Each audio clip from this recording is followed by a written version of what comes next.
à cette émission du JLF. Jésus l'a fait, Jésus le fait pour moi. On bénit son nom pour ce jour qui nous donne de vivre.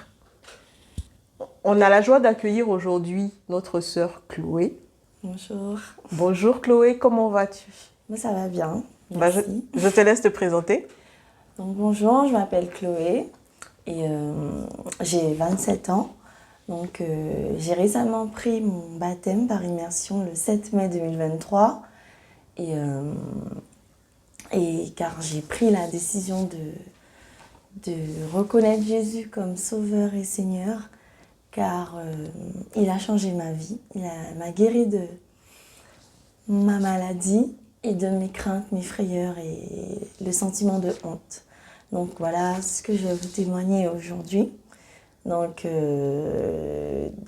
comment j'étais avant, donc je sors d'une enfance, adolescence assez compliquée et je me suis rebellée. J'étais dans les plaisirs du monde, dans l'impudicité, l'alcool, les soirées, les choses pour lesquelles je voulais me vider de la réalité, m'éloigner de la réalité et qui m'ont pas vraiment aidée dans ma vie, qui m'ont plutôt freinée.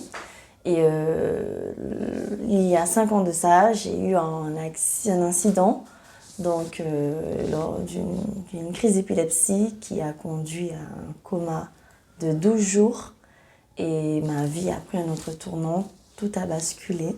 Donc j'ai, on va dire, tout perdu à l'époque, je disais ça, notamment professionnellement, relationnellement, voilà.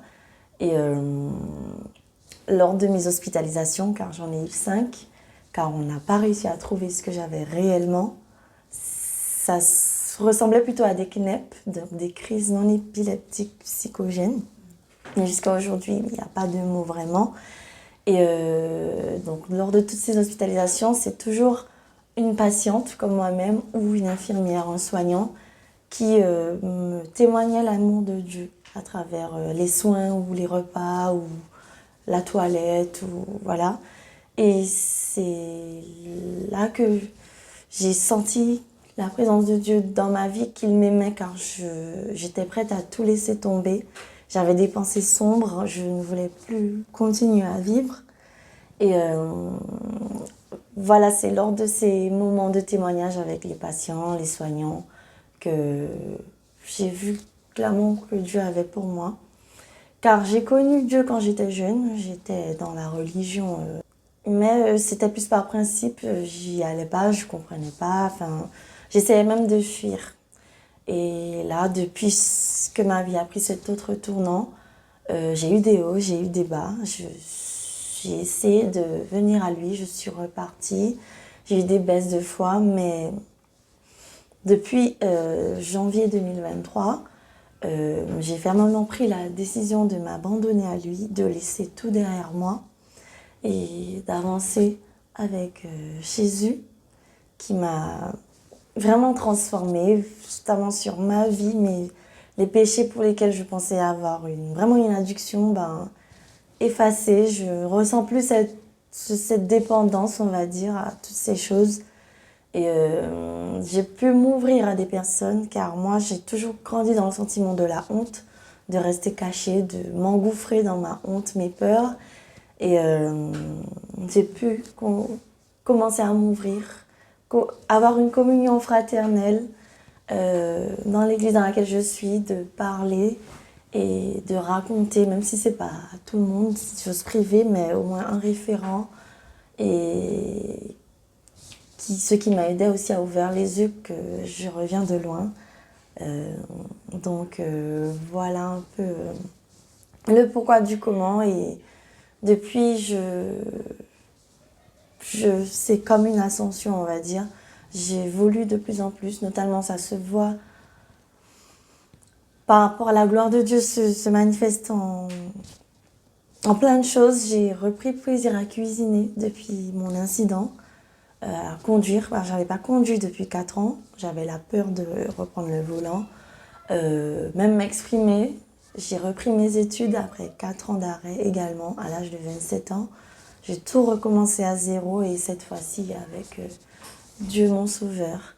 Et voilà, donc si je peux vous encourager concernant la peur de l'abandon, c'est quelque chose que j'ai connu, que j'ai vécu. Donc de ne pas... Jésus est là, qu'il est notre sauveur, il ne nous abandonne pas. Même quand on se retrouve seul, on n'est jamais tout seul. On a le livre de vérité qu'on peut ouvrir, qu'on peut lire. Et de ne pas avoir peur de demander de l'aide à des personnes de notre entourage en qui on a confiance, des personnes matures dans la foi qui peuvent nous aider aussi à travers l'amour de Dieu à s'en sortir. Donc, même le sentiment de honte, on s'ouvre à Dieu, on peut s'ouvrir à Dieu, s'humilier devant lui pour s'unir à lui. Et voilà, c'est toutes ces choses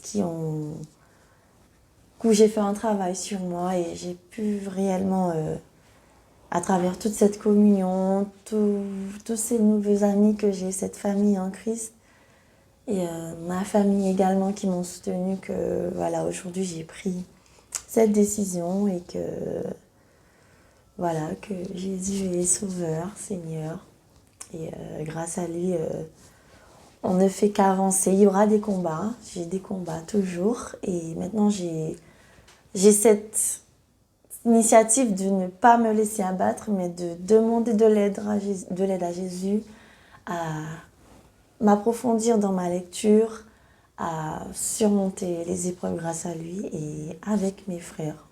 Et voilà. Donc, si je peux accompagner sur un verset, finir sur un verset que j'essaie de lire limite tous les jours surligné, c'est celui-ci. C'est le psaume 103, 3 à 5. C'est lui qui pardonne toutes tes iniquités, qui guérit toutes tes maladies. C'est lui qui délivre ta vie de la fosse, qui te couronne de bonté et de miséricorde.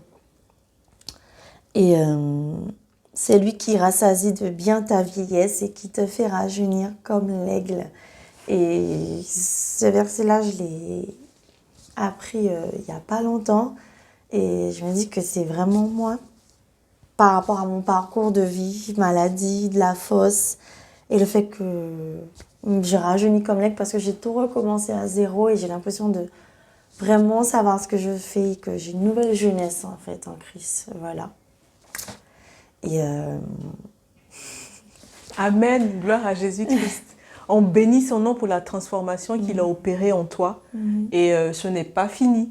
Il a encore un plan glorieux pour ta vie. On bénit son nom. Je te remercie, je te dis merci pour ce passage ici, pour ce témoignage qui va fortifier, édifier, encourager d'autres personnes. Que Dieu te bénisse et à très bientôt.